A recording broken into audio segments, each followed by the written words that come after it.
নিজের স্ত্রীকে গুলি করল স্বামী। শনিবার ভর সন্ধ্যেবেলায় চাঞ্চল্যকর ঘটনাটি ঘটেছে শিবদাসপুর থানার নৈহাটির রাজেন্দ্রপুর এলাকায়।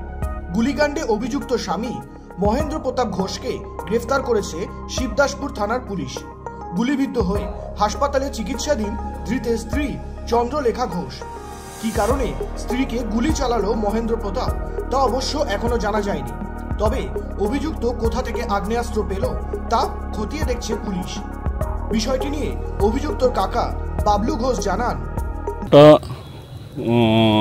মহেন্দ্র প্রতাপ ঘোষ যে ঘটিয়েছে সে তার লাইসেন্স আর্মস অনেক দিন ধরে পরিষ্কার করেনি। আজ সে ওইটাকে খুলে পরিষ্কার করছিল, ঘোষ পরিষ্কার করছিল। এই সময় ওর মিসেস ঘরে ঢোকে, তখন গুলি আর্মস থেকে ছিটকে যায় এবং গুলি যখন ছিটকে যায় ভয় পেয়ে যখন রিভলভার ফেলতে যাবে আরও দুটো ফায়ার হয়ে যায়।